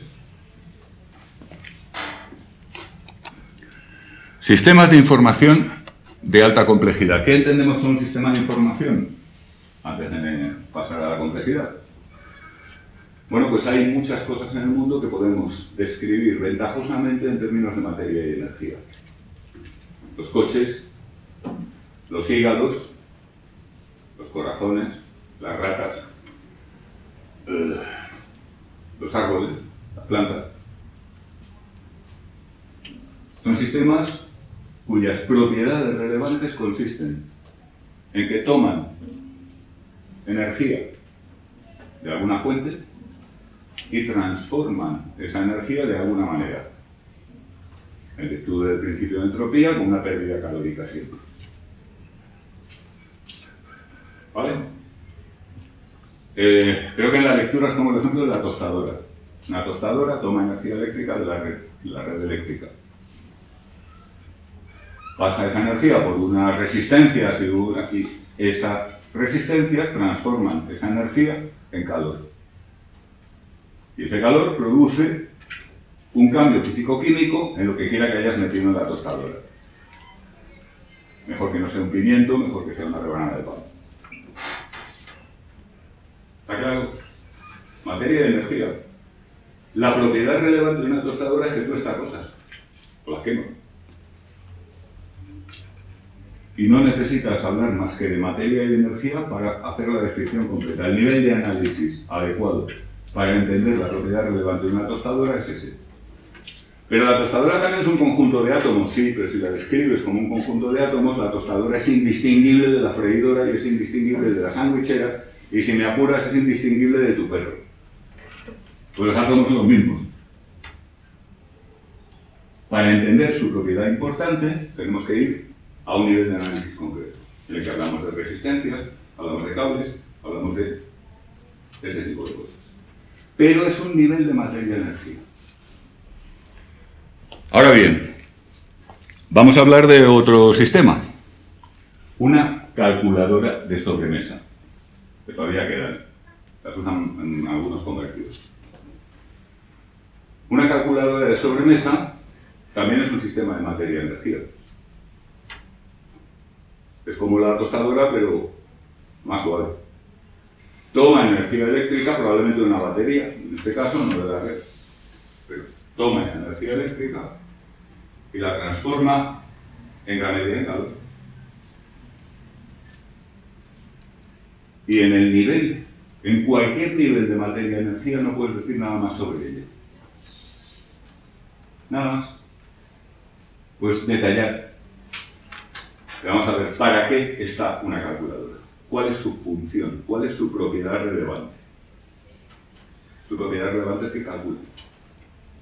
Tú tienes que hacer una suma, por ejemplo, te coges la calculadora, y te enteras de la suma. Y ahora, captúrame esa propiedad, la capacidad de sumar, en términos de materia-energía. Con la tostadora no teníamos ningún problema. ¿Por qué sale el pan tostado? Hombre, pues porque se ha aplicado un calor, acaba de haber una resistencia, pero la calculadora, ¿por qué me sale a mí esta suma que es correcta? La calculadora produce calor. Cuanto mejor es la calculadora, menos calor produce, por cierto. El calor en este caso no es su propósito ni su función.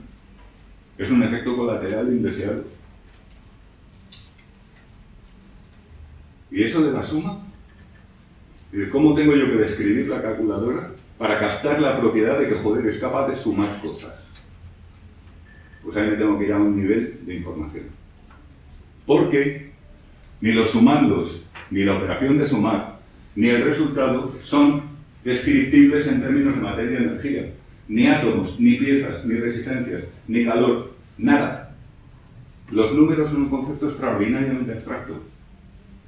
Buscad una definición de teoría de número, en teoría de conjuntos, por ejemplo, veréis. Pero la calculadora maneja números. Y entonces vendría el revolucionista y me no, la calculadora está enchufada a una pila que produce calor y ya está, y se acabó. Pero vale, pues te has dejado fuera lo que tiene importante una calculadora. Yo no me la compré para tostar pan, si le pongo una rebanada encima ya me lo puedo poner cómodo. ¿Lo veis? Pero ahora vamos a poner un ejemplo más próximo, más orgánico. Un corazón.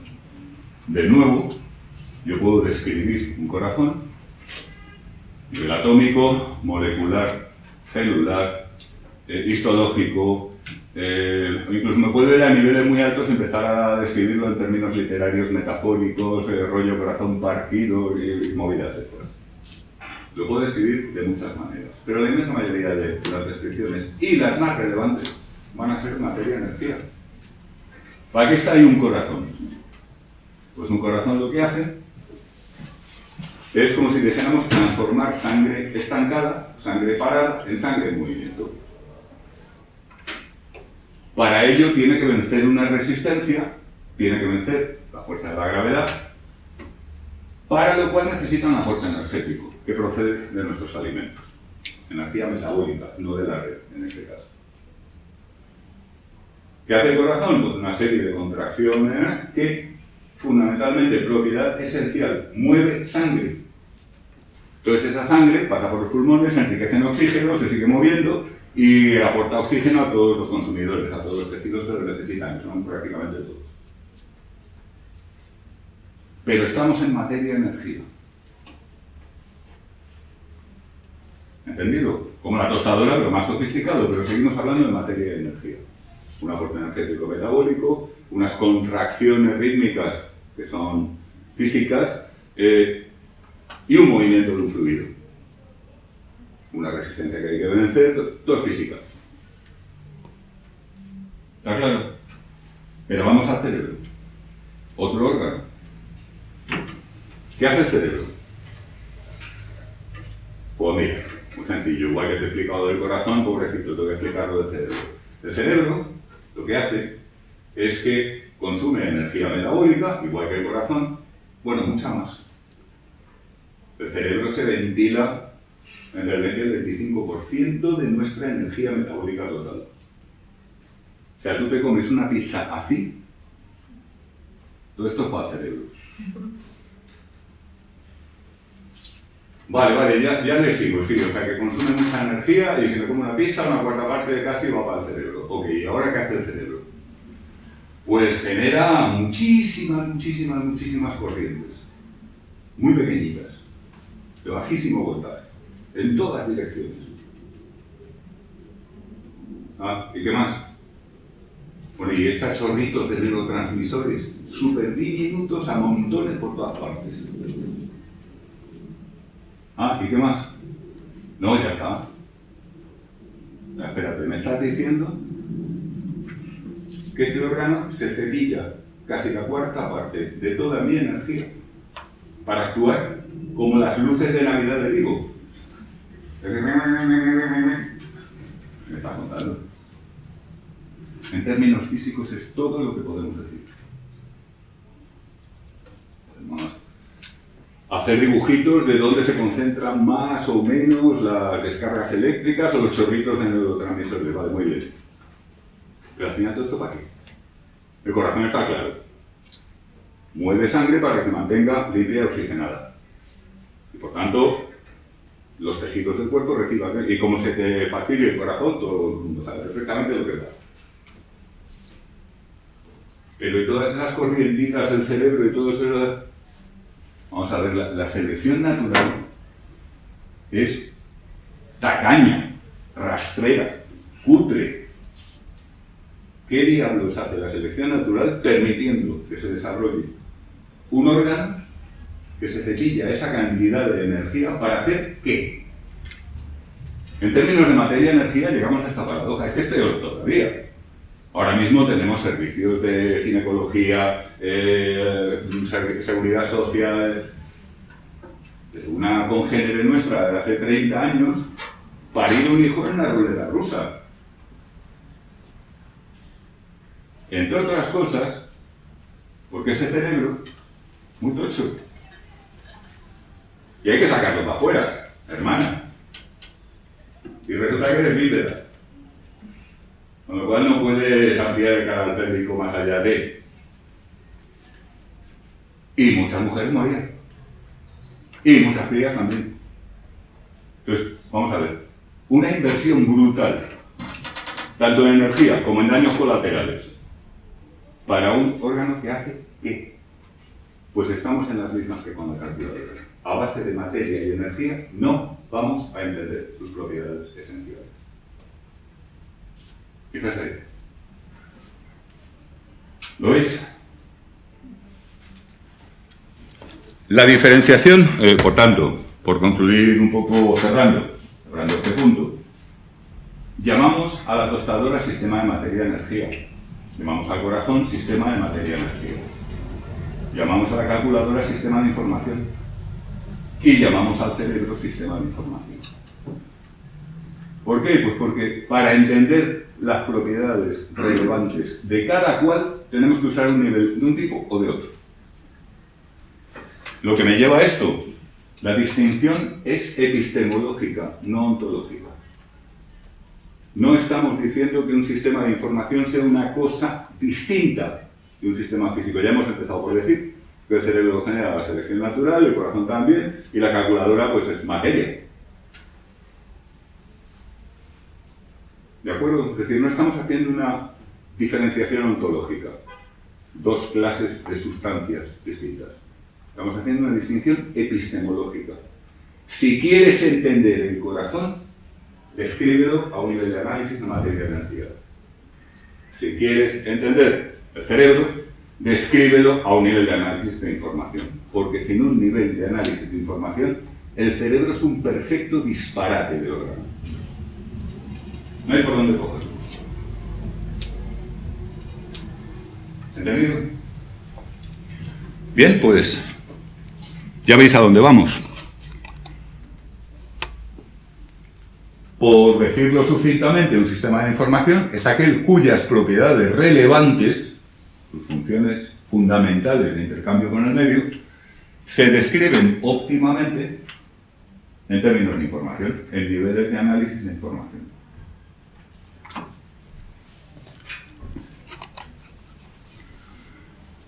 Y aquí viene una cosa que a mucha gente le choca. Sistema de información, sistema de procesamiento de información, sistema de cómputo y computador son la misma idea. Son términos coextensivos. Ni científica ni lógicamente hay ninguna diferencia entre ellos. Hay diferencias entre ellos en términos emocionales. Pues cogéis, por ejemplo, a un investigador en psicología experimental cognitiva, es muy probable que os diga, no, yo trabajo bajo el enfoque de la psicología del procesamiento de información. Entonces tú le dices, o sea, trabajas desde el enfoque de la psicología del cómputo. No. Porque suena más como que bruto. Pero no hay diferencia ni lógica, ni semántica, ni desde luego científica. Términos coextensivos, aquellos que designan el mismo conjunto de objetos. ¿Entendido? ¿Que te gusta más decir sistema de procesamiento de información? Muy bien, ningún problema. Pero tenedlo claro, no hay una distinción en esto. El sistema mente-cerebro, que es el sistema de información complejo por excelencia. El caso más obvio. No hace simplemente sumas. Hace algo del mismo tipo, pero monstruosamente más complejo. Que podríamos describir como una función que proyecta la estimulación procedente de los receptores como input de información en la información que acciona los efectores. Acabó. Fijaos que todo lo que haya por el medio puede ser monstruosamente complejo, lo es. Pero en último término lo que hace el cerebro es recibir un input informativo del medio interno, del medio externo, de estados anteriores, y con todo eso accionar efectores. No solo musculoesqueléticos, también sistema nervioso autónomo, etc. Eso es una función de receptores a efectores. Una función en el sentido matemático. ¿Sí? Y entonces, entender o que nos enseñasen algo de computación no nos ayudaría a entender todo esto. Hombre, esa es una de las estrategias usadas a mansalva en ciencia cognitiva.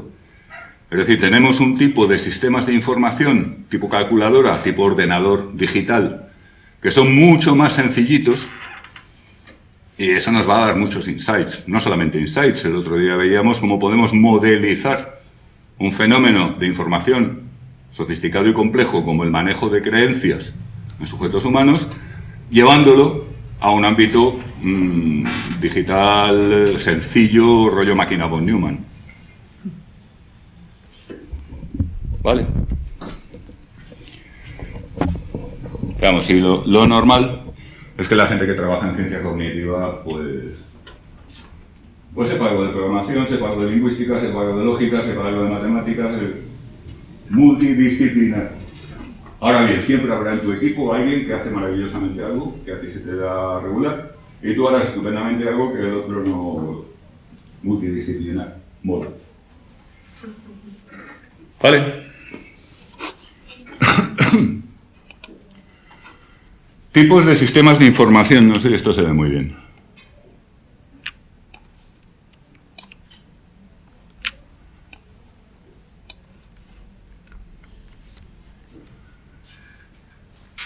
Fijaos toda la variedad que hay. Este es el error más típico que comete la gente que no conoce bien estos temas. Sistema de información es computador, pues computador es lo que yo tengo encima de la mesa. Bueno, sí. Exactamente en el mismo sentido en que podrías decir, ¿animal? Animal es esa rata. Bueno, sí, pero yo también soy animal. Y un ornitorrinco, y un hipopótamo, y una lombriz. ¿Se entiende? Lo interesante aquí es que todo este tipo de sistemas son sistemas de información que, recordad, significa se describen óptimamente para entenderlos, algo que esté lógico, en términos de información. Muchos aspectos, por ejemplo, del ADN y el ARN, a efectos de la transmisión genética, o te pones a hablar de códigos o no entiendes nada. Término de información. autómatas formales, máquinas de Turing, y luego están los de carácter artificial, que incluyen, por ejemplo, las consolas, los libros, consolas tipo PlayStation, Xbox, los libros electrónicos, que son dispositivos digitales pero especializados, dedicados. Luego están los biomorfos, las redes neurales artificiales, los algoritmos genéticos, los computadores analógicos, que son analógicos, que funcionan mediante un isomorfismo entre un sistema físico y aquello que se quiere procesar o computar. Y solamente en un determinado punto tenemos las máquinas von Neumann, que es la arquitectura que define la totalidad de los ordenadores que usamos normalmente. No solamente nosotros, sino, por ejemplo, muchos de los ordenadores dedicados a IA no son cuánticos, no son ordenadores pues, que tienen unas pedazos de tarjetones tipo GPU inmensos y tal, pero son arquitecturas von Neumann. De ahí viene el error. O sea, cuando yo digo computador me estoy refiriendo a todo eso. Pero cuando la gente oye computador, la gente que no está informada, entiende que te refieres a lo de la derecha solamente. Ese es el error. Fijaos que lo característico de una máquina von Neumann es arquitectura digital, multipropósito, a diferencia del libro electrónico, que es para leer. Esto vale para leer, pero vale para muchas otras cosas. Multipropósito. Y de programa almacenado, que ya es un poco más técnico, pero significa sencillamente que la memoria almacena en el mismo formato instrucciones y datos. Es como si tú pones una receta de cocina. Una receta de cocina tiene ingredientes y tiene procedimiento. Los ingredientes nunca los tienes todos y el procedimiento siempre está mal descrito, pero bueno, vamos a suponer que no es así. Entonces tú haces una lista en la cual están metidos en el mismo medio, ingredientes, procedimiento, ordenados de tal manera que vayas a encontrar el ingrediente cuando el procedimiento lo requiera, etc. Un poco algo parecido a esto. ¿Vale? La generación anterior eran estos ordenadores que cuando querías dejar de hacer el cálculo de la nómina y pasar a hacer la predicción del tiempo, tenían que entrar 14 días solían ser mujeres, en la sala del ordenador y ligarse a cambiar cables de un sitio para otro. El programa almacenado permite que las instrucciones, en lugar de estar cableadas, estén en el mismo medio que los datos. En aquella época de cinta. Por cierto, anecdóticamente, os habréis fijado que la gente, sobre todo en Latinoamérica, dicen computadora, donde nosotros decimos computador o ordenador. Ellos históricamente son más correctos, porque computadora era un trabajo típico de mujeres. Cuando no había máquinas de calcular, muchas empresas e instituciones tenían grandes departamentos que había pues como 50 individuos, casi todas mujeres, metidas haciendo cálculos. Mentalmente, a mano, etc. No había máquinas, pero cálculos de todo tipo. Por lo general es de carácter rutinario. Y a esas se las llamaba las computadoras. O sea que históricamente, quizá en este caso, los latinoamericanos tienen más justificación que nada. Lo de ordenador ya es una estupidez. Los franceses, que son muy chauvinistas y muy cabezones, se empeñaron en que ellos no adoptaban un anglicismo como computador. Y se inventaron su propia palabra, ordenador, que es un absurdo, porque un ordenador no sirve para ordenar. Sirve para ordenar y para muchísimas más cosas. Pero, hasta cierto punto, luego el siguiente intento que hicieron fue colocarnos la palabra logiciel, logical, en lugar de software. Software que es una palabra magnífica, porque es una contrapartida de hardware. Si vais a cualquier país angloparlante, vais a hardware en las calles, significa ferretería. O sea, cacharrería. Entonces inventan software, que es aquello que tiene las mismas funciones, pero no son cacharros. Una palabra, yo creo que es muy ingeniosa en esos términos. Bueno, los franceses, como son muy logiciel, y hubo algunos españoles muy francófilos que tímidamente intentaban usar logical. Pero ahí ya lo paramos. Ahí ya se acabó el cachondeo, porque ¿qué sería? Nos entendemos, la inmensa mayoría de los manuales de esto viene en inglés, ¿no? Pues no me cuentes tu móvil. Bueno, esto era una observación. Lo importante de aquí, recordad, sistema de información, sistema de procesamiento de información, sistema de cómputo, computador, es lo mismo. Y se refiere a todo eso. ¿Vale? Lo que nosotros llamamos coloquialmente ordenador o computador son estos cacharritos concretos que se construyen así por razones ingenieriles. Porque es lo más eficaz. Pues es lo más práctico. Pero se podría hacer perfectamente uno de estos aparatos con muchísimos otros tipos de piezas. Un día de estos veremos cómo se hace un ordenador con seres humanos. No tiene nada de particular. ¿Vale? Bien, ¿alguna pregunta?